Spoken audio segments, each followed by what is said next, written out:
What's going on, guys? As promised, it's Ted from Immersion here, and I'm back with another Unearthed Arcana review.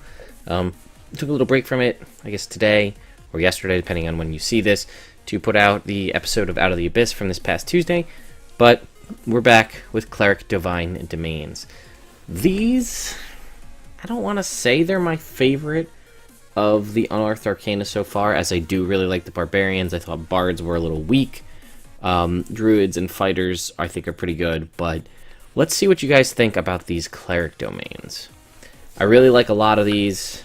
I could see myself playing any of them, but we're going to start with Forge, which is probably, I think it's probably my favorite.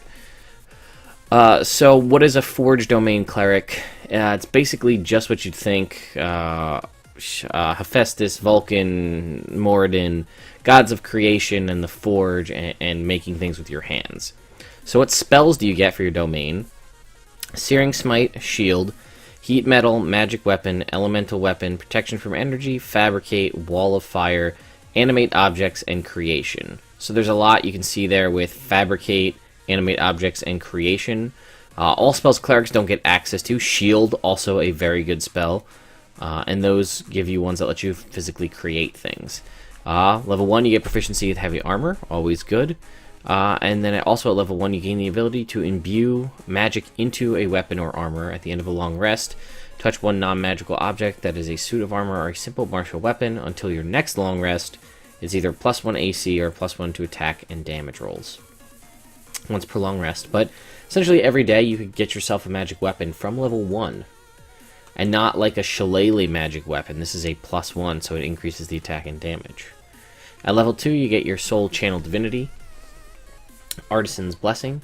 Starting at the beginning of a short rest, you can conduct a ritual to your deity that grants you the ability to craft a finished item that is at least part metal. The item is completed at the end of the rest. The object can be worth no more than 100 gold, and as part of this ritual, you must expend the materials, coins, finished items, etc., with a value equal to the item you want to make. The item can be an exact duplicate of a non-magical item, such as a copy of a key, if you possess the original during your short rest. Not the best use of a Channel Divinity. Very cool, very flavorful. I like that a lot.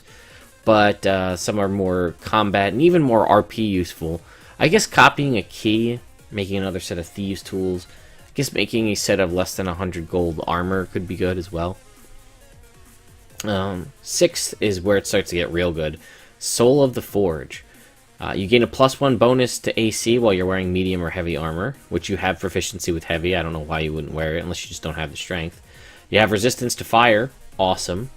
And when you hit a construct with an attack, you deal additional force damage equal to your cleric level. Constructs don't come up that often, but that's a solid ability. In my mind, this is a dwarven cleric. So you're already resistant to poison, now you're also resistant to fire. And you potentially have extra health because you're a hill dwarf. And you also now have proficiency with dwarven weapons, which gives you axes and hammers, so you have something a little bit better than your average cleric. Which could be +1s, because now you're going to have a +1 bonus to your armor class while wearing heavy or medium armor.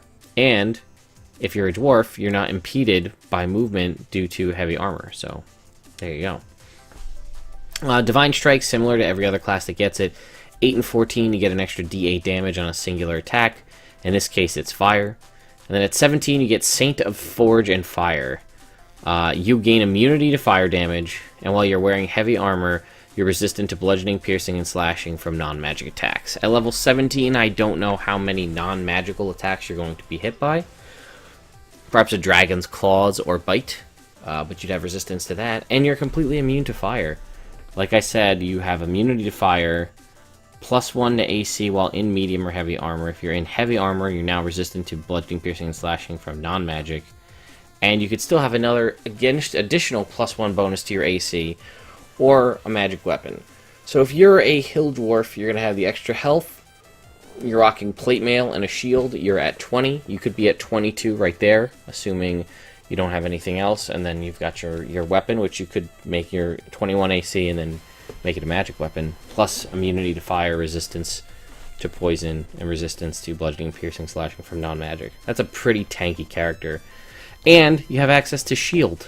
So +5 to your AC. Solid stuff. So let's move on to the Grave domain. This is your... It's sort of a Death Cleric, but it's a less evil Death Cleric, and it's much better, in my opinion. So what spells do you get? Bane, False Life, Gentle Repose, Ray of Enfeeblement, Revivify, which is solid. Vampiric Touch, Blight, Death Ward, Anti-Life Shell, and Raise Dead. Those are all good spells. Raise Dead, Revivify, and Death Ward, all as freebies, is not bad.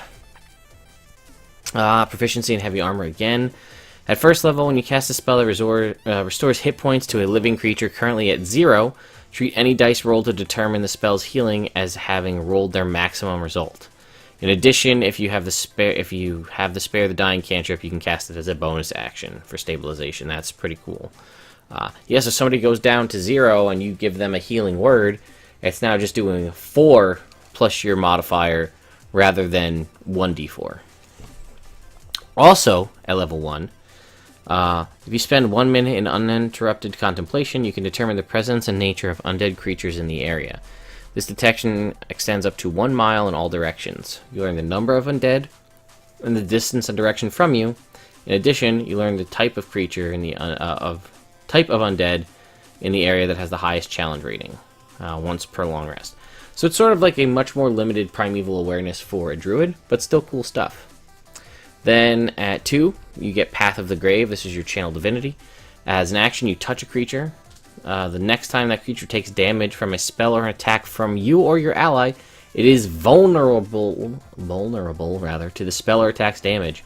If the source of the damage has multiple damage types, the creature is vulnerable to all of them. The vulnerability applies only to the first time the source inflicts damage and then ends.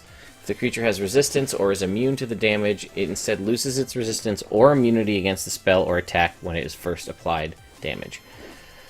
So let's talk about that.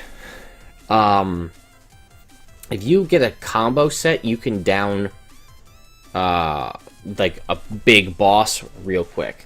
If you can combo this with somebody hits them with hold person, paralyzed, you touch them, next attack incoming has vulnerability, and then let's say you have a rogue or a paladin come in, and that's going to be an auto crit.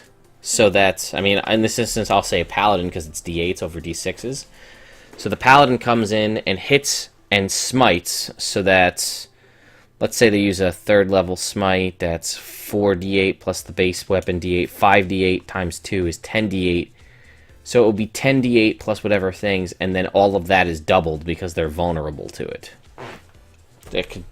You could knock somebody out in one shot. It could be pretty good. Level 6, as a reaction, when you or an ally you can see within 30 feet suffers a crit, you can turn that attack into a regular hit. Any effects triggered by a crit are cancelled once per short or long rest. Solid.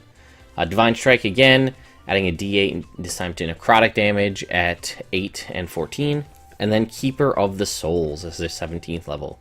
When an enemy you see dies within 30 feet of you, you or one of your ally, or one ally of your choice that is within 30 feet, regains hit points equal to the enemy's number of hit dice. You can use this feature as long as you aren't incapacitated, but no more than once per round. That's not reaction based, that's why it's limited to once per round. It doesn't use up any of your action, it's just when an enemy dies, you can just heal either you or one of your allies within 30 feet. Pretty sweet.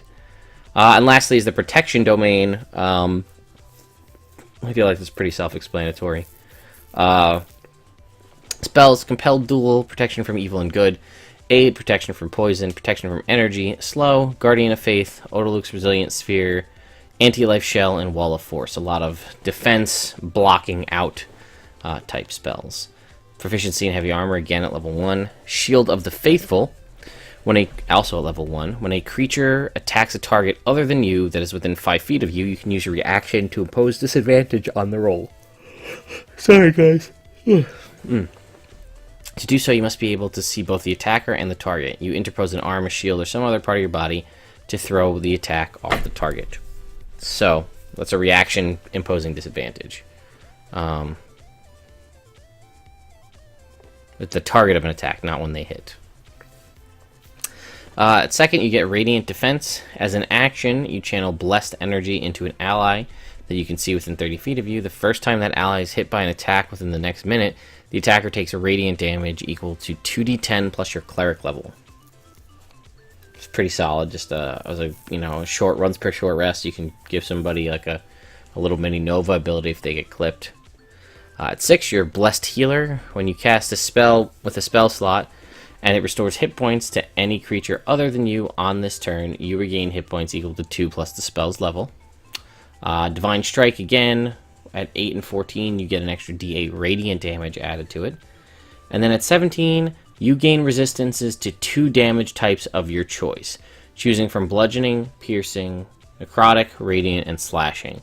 Whenever you finish a short or long rest, you can change the damage types. As an action, you can temporarily give up this resistance and transfer it to one creature with touch.